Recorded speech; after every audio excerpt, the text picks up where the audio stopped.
Greetings. Welcome back, my children, to the Citadel. Tonight, we delve into the realm of dreams. Oh, dreams, those little slices of another world.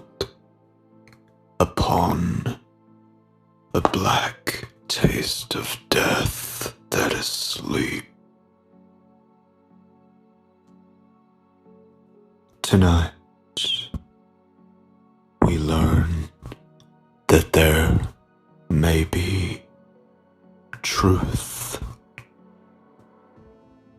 hidden memories that lie within our dreams, untapped by normal sleep, but accessed whenever certain objects accompany us. From the all-famous scribe of both the strange case of Dr. Jekyll and Mr. Hyde, and the ever-infamous Sherlock Holmes, I give you Sir Arthur Conan Doyle's The Leather Funnel. My friend, Lionel Dockery, lived in that avenue, de Wagram, Paris. His house was that small one with iron railings and grass plot in front of it. On the left-hand side as you pass down from the Arc de Triomphe. I fancy that it had been there long before the avenue was constructed, for the grey tiles were stained with lichens, and the walls were mildewed and discoloured with age. It looked a small house from the street, 5 windows in front, and if I remember right, but it deepened into a single long chamber in the back. It was here that Dockery had that singular library of occult literature and the fantastic curiosities which served as a hobby for himself and an amusement for his friends. A wealthy man of refined and eccentric tastes, he had spent much of his life and fortune in gathering together what was said to be a unique private collection of Talmudic, Kabbalistic, and magical works, many of them of great rarity and value.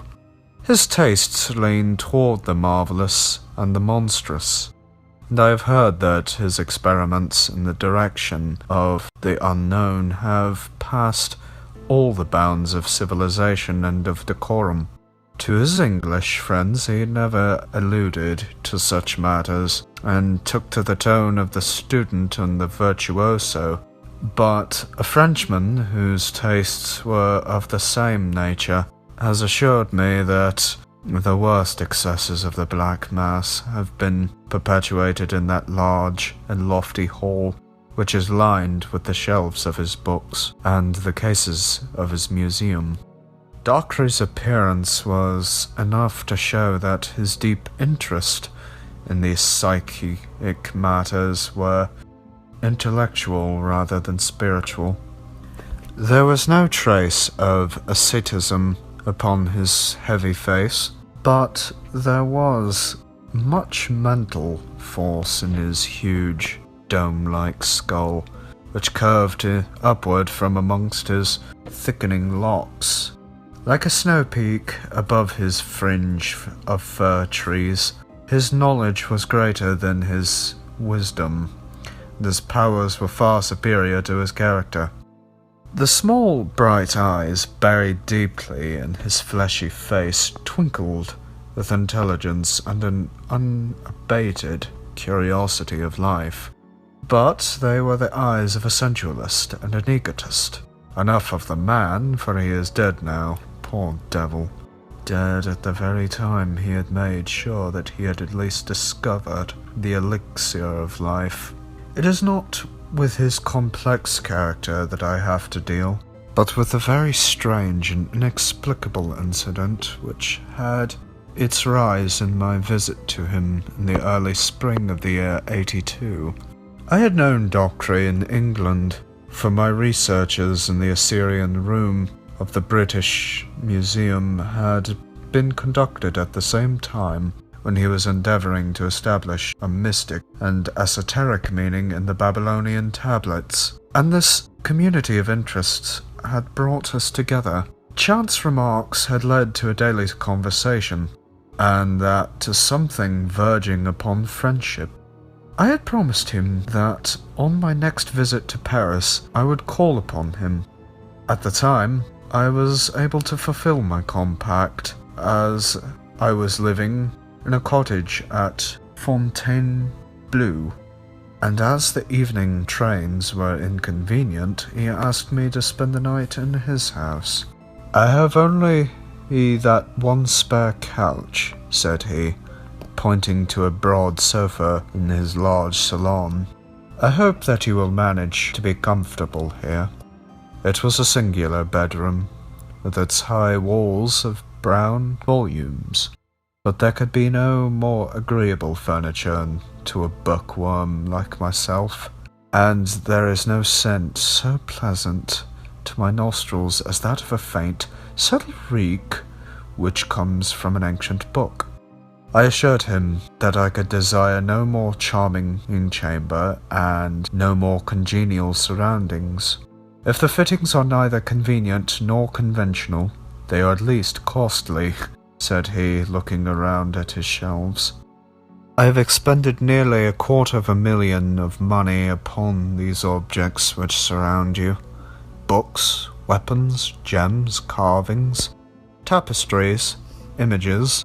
There is hardly a thing here that is not its history, and it is generally one worth telling."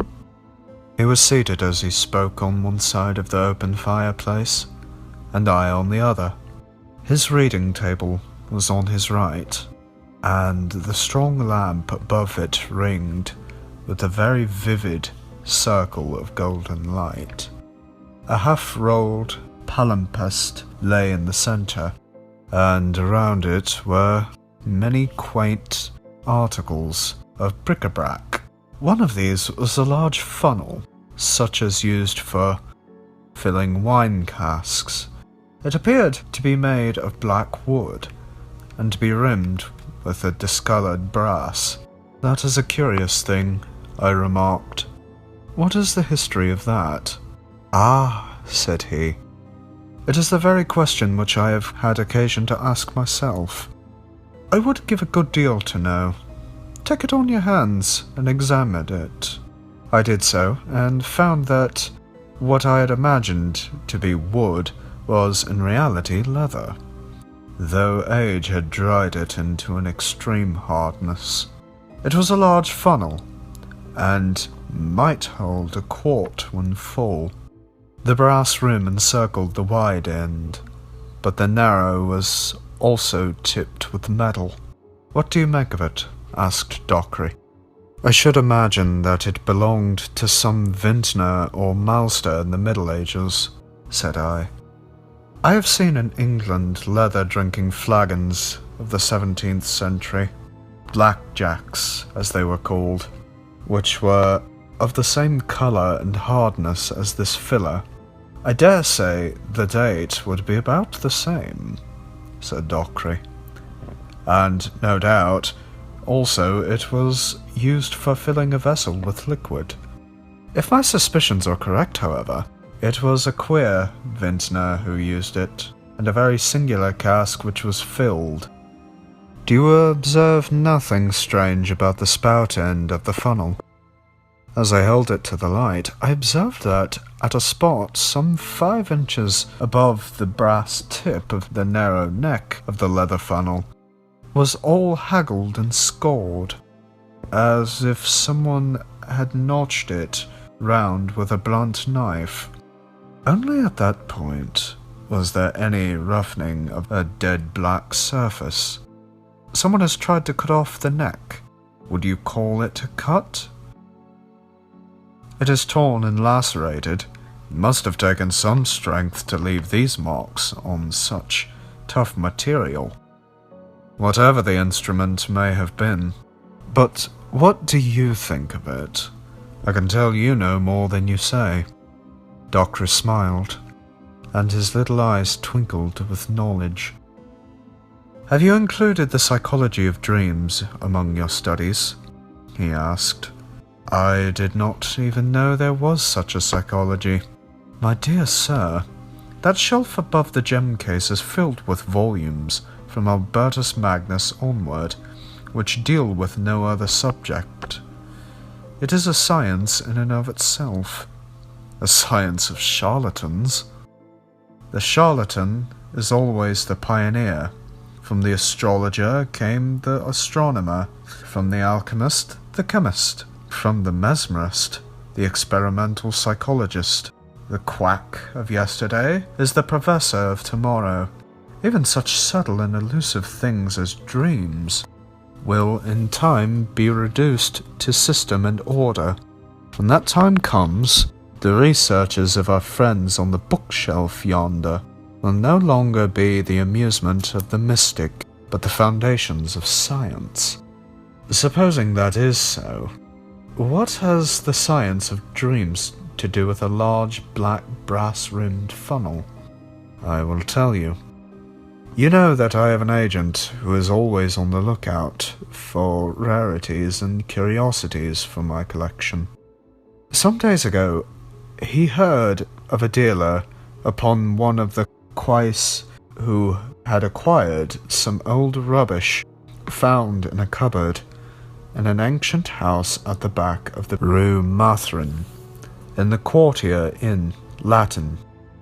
The dining room of this old house is decorated with a coat of arms, chevrons, and bars rouge upon a field argent which prove, upon inquiry, to be the shield of Nicolas de la Reine, a high official of King Louis XV. There can be no doubt that other articles in the cupboard date back to the early days of that king.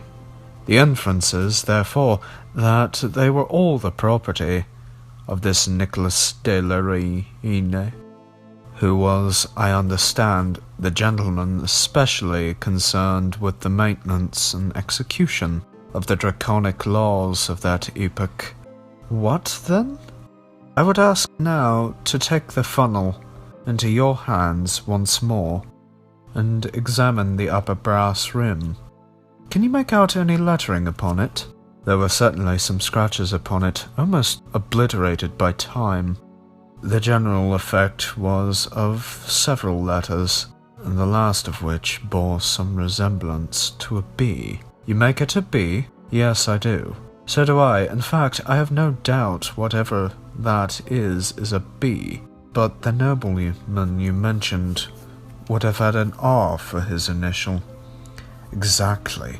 That's the beauty of it. He owned this curious object, yet he had someone else's initials upon it. Why did he do this? I can't imagine, can you? Well, I might perhaps guess. Do you observe something drawn a little further along the rim?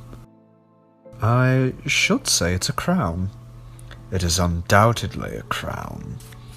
But if you examine it in a good light, you will convince yourself that it is not an ordinary crown.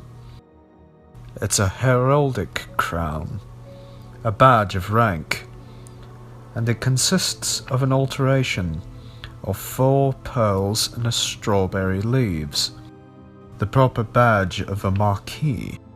We may infer, therefore, that the person whose initials end in B was entitled to wear that coronet. Then this common leather filler belonged to a marquis? Docre gave a peculiar smile. Or to some member of the family of a marquis, said he. So much we have clearly gathered from this engraved rim. But what does all of this have to do with dreams? I do not know whether it was from a look upon Dockery's face, or from some subtle suggestion in his manner, but a feeling of repulsion, of unreasoning horror, came upon me as I looked into the gnarled old lump of leather. I have more than once received important information through my dreams, said my companion, in the didactic manner which he loved to affect.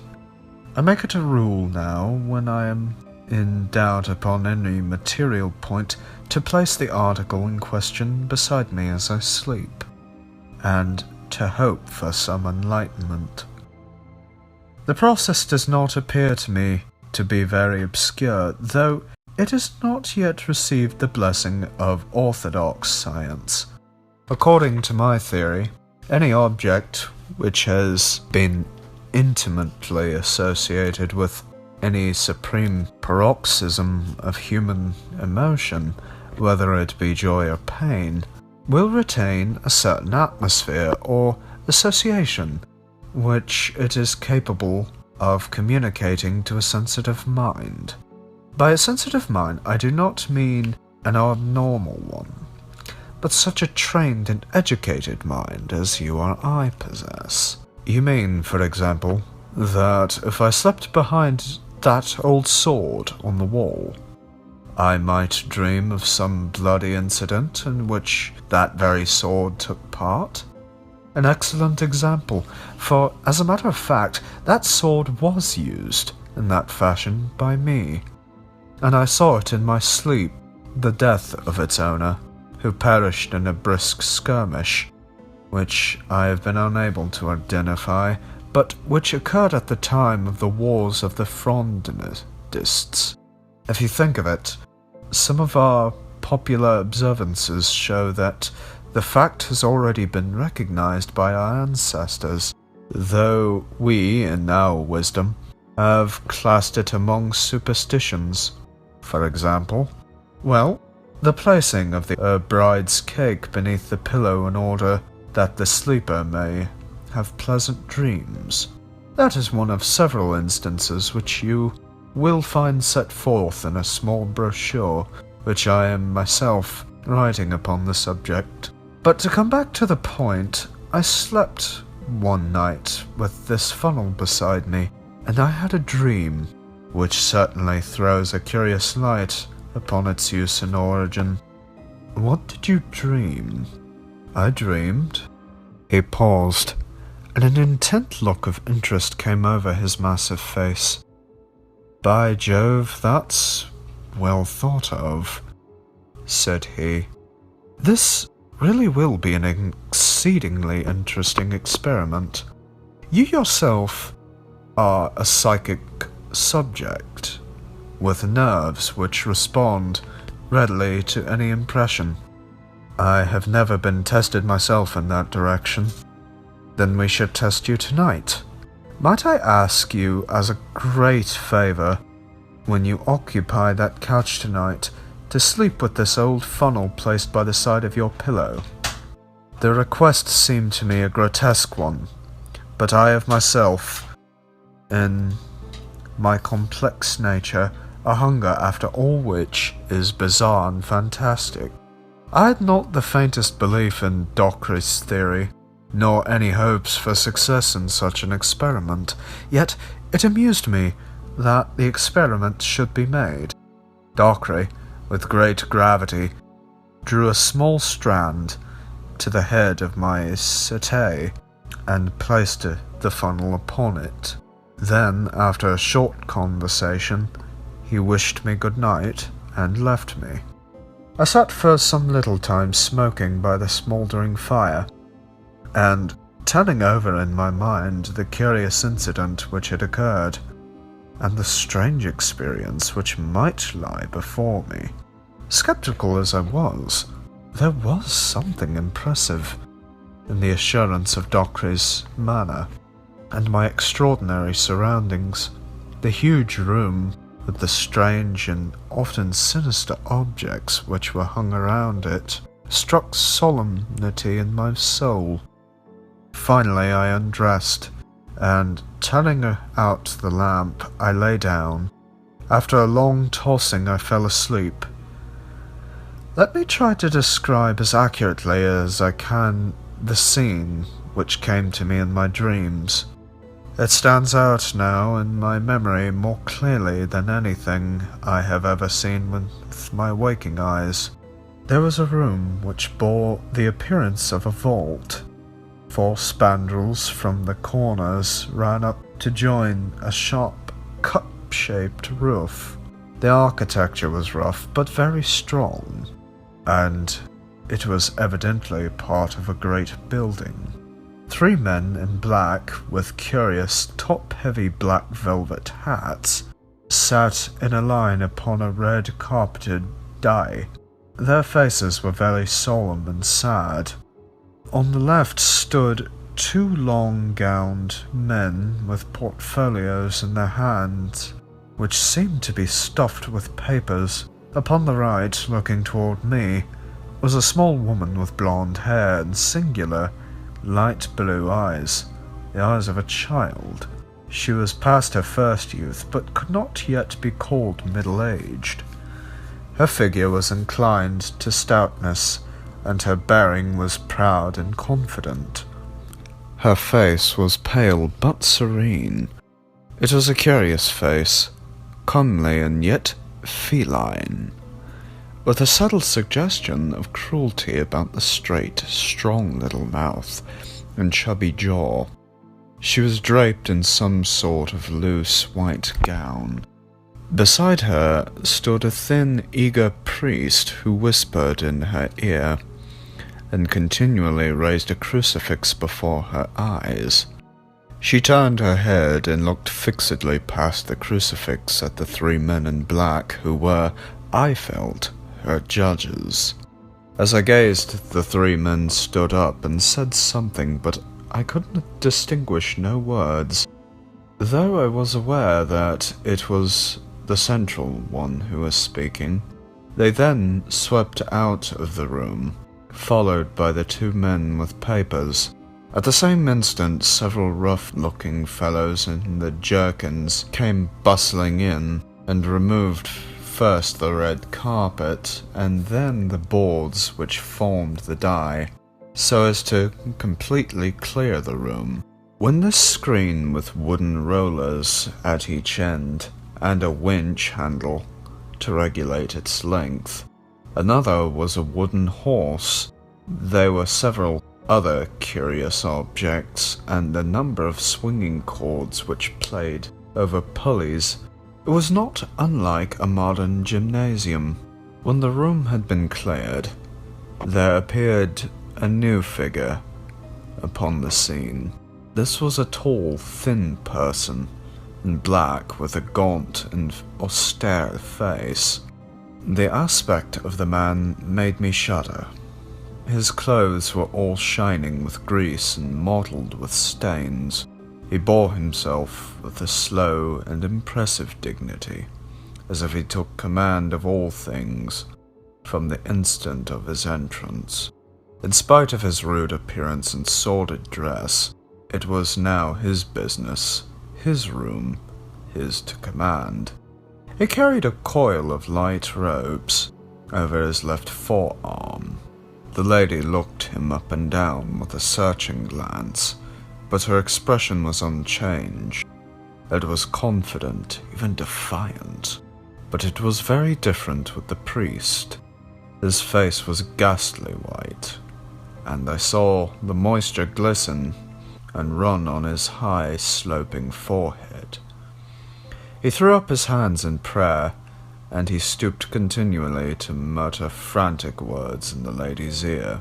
The man in black now advanced, and, taking one of the cords from his left arm, he bound the woman's hands together. She held them meekly toward him as he did so, and he took her arm with a rough grip and led her toward the wooden horse, which was little higher than her waist. Onto this she was lifted and laid, with her back upon it, and her face to the ceiling, while the priest, quivering with horror, had rushed out of the room. The woman's lips were moving rapidly, and though I could hear nothing, I knew that she was praying.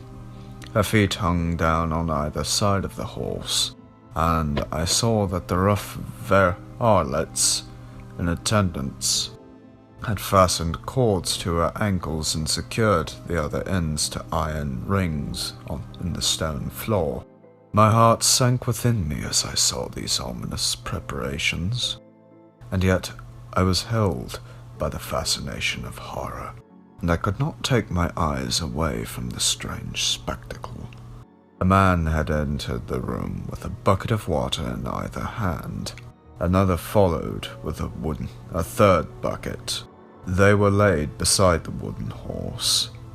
The second man had a wooden dipper, a bowl with a straight handle, in his other hand. This he gave to the man in black. At the same moment, one of the varlets approached with a dark object in his hand, which, even in my dream, filled me with a vague feeling of familiarity. It was a leather filler. With horrible energy he thrust it, but I could stand no more. My hair stood on end with horror. I writhed, I struggled, I broke through the bonds of sleep, and I burst with a shriek into my own life, and found myself lying shivering with terror in the huge library, the moonlight flooding through the window and throwing strange silver and black traceries upon the opposite wall. Oh, what a blessed relief to feel that I was back in the 19th century, back out of that medieval vault, into a world where men had human hearts within their bosoms. I sat up on my couch, trembling in every limb, my mind divided between thankfulness and horror. To think that such things were ever done, that they could be done without God striking the villains dead. Was it all a fantasy? Or did it really stand for something which had happened in the black, cruel days of the world's history? I sank my throbbing head upon my shaking hands, and then, suddenly, my heart seemed to stand still in my bosom, and I could not even scream. Oh, great was my terror. Something was advancing toward me in the darkness of the room. It is a horror coming upon a horror which breaks a man's spirit. I could not reason. I could not pray. I could only sit like a frozen image and glare at the dark figure which was coming down the great room. And then it moved out into the white lane of moonlight, and I breathed once more. It was Dockery, and his face showed that he was frightened as myself. "Was that you? For God's sakes, what's the matter?" he asked in a husky voice. "Oh, Dockery, I'm glad to see you. I've been down into hell. It was dreadful." "Then it was you who screamed." "I dare say it was. It rang through the house. The servants are all terrified." He struck a match and lit the lamp. "I think we may get the fire to burn up again," he added, throwing some fire logs upon the embers. "Good God, my dear chap, how white are you? You look as though you had seen a ghost." "So I have. Several ghosts. The leather funnel has acted then. I wouldn't sleep near the infernal thing again for all the money you could offer me." Dockery chuckled. "I expected that you would have a lively night of it," said he.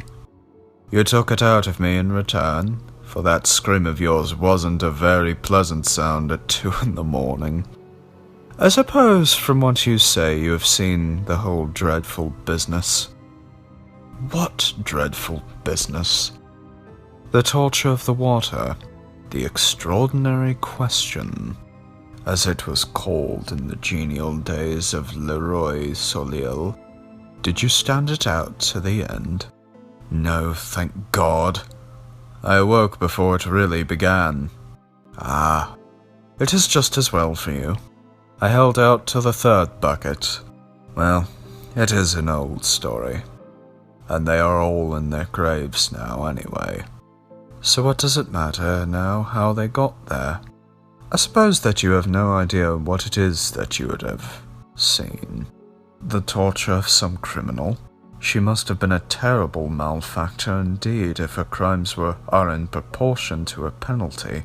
Well, we have that small consolation, said Dockery, wrapping his dressing gown round him and crouching closer to the fire. They were in proportion to her penalty. That is to say, if I am correct in the lady's identity. How could you possibly know her identity? Just listen to this, said he. It is in the French of the 17th century, but I will give a rough translation as I go. You will judge for yourself whether I have solved the riddle or not.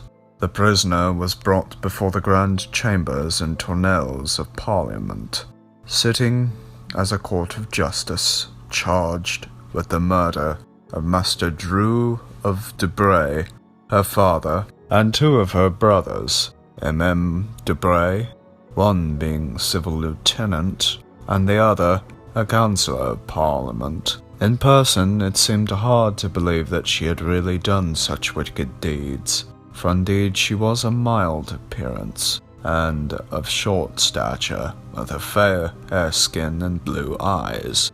Yet the court, having found her guilty, condemned her to the ordinary and to the extraordinary question in order that she might be forced to name her accomplices, after which she should be carried in a cart to the Place de Grève, there to have her head cut off, her body being afterwards burned and her ashes scattered to the winds. The date of this entry is July 16th, 1676. It is interesting, said I, but not convincing.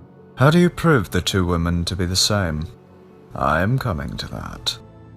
The narrative goes on to tell of the two women's behavior when questioned. When the executioner approached her, she recognized him by the cords which he held in his hands, and she at once held her own hands out to him, looking at him from head to foot without uttering a word. How's that? Yes, it was so. She gazed without wincing upon the wooden horse, and rings, which had twisted so many limbs and caused so many shrieks of agony. When her eyes fell upon the 3 pails of water, which were all ready for her, she said with a smile, "All that water must have been brought here for the purpose of drowning me, monsieur. You have no idea, I trust, of making a person of my small stature swallow it all. Shall I read the details of the torture?" "No, for heaven's sake, don't. Here is a sentence which must surely show you that what is here recorded is the very scene which you gazed upon tonight. The good Abbé Pirot, unable to contemplate the agonies which were suffered by his penitent, had hurried from the room. Does that convince you?" "It does entirely. There can be no question that it is indeed the same event, but who, then, is this lady whose appearance was so attractive and whose end was so horrible?" For answer, Docre came across to me and placed the small lamp upon the table which stood by my bed. Lifting up the ill-omened filler, he turned the brass rim so that the light fell upon it. Seen in this way, the engraving seemed clearer than the night before. "We have already agreed that this is the badge of a marquis or of a marquise," said he. "We have also settled that the last letter is B. It is undoubtedly so.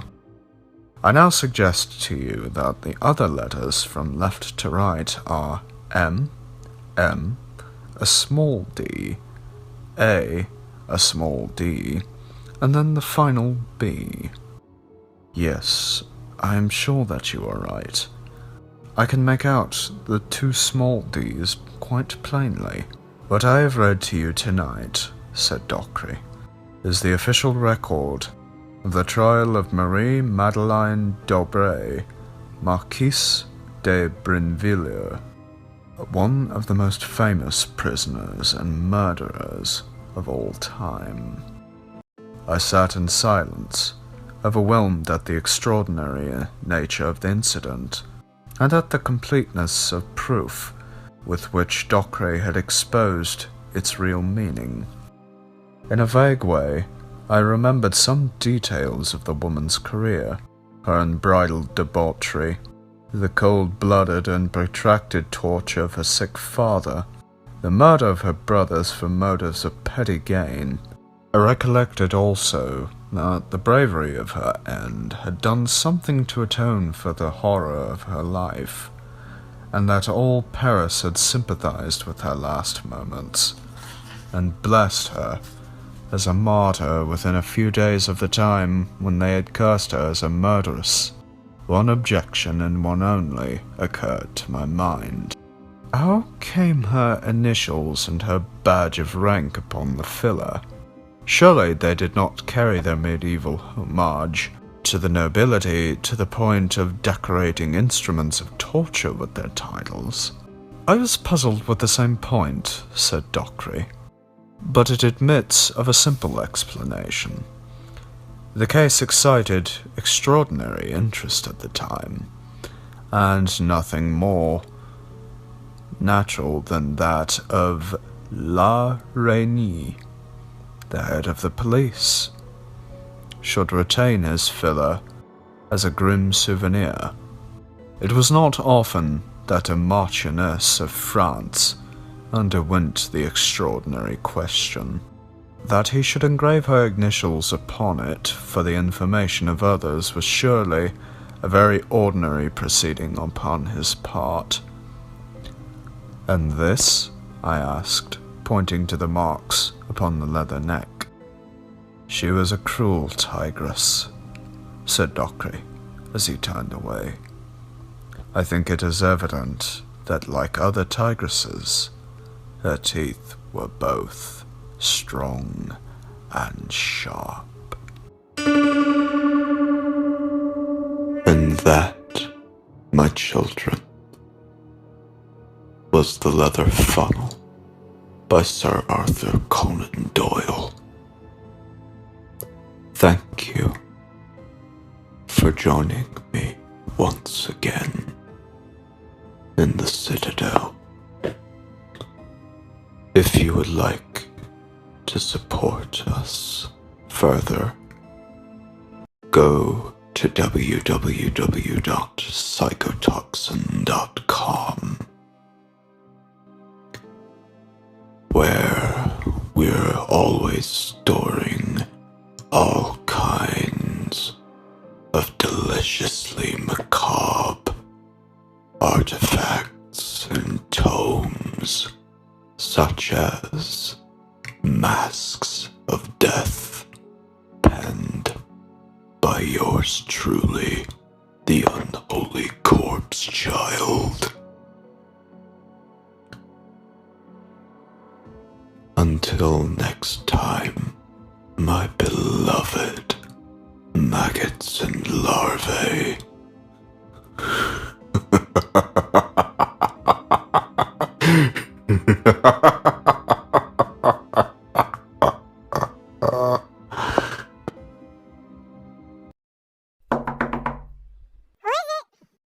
Psychotoxin.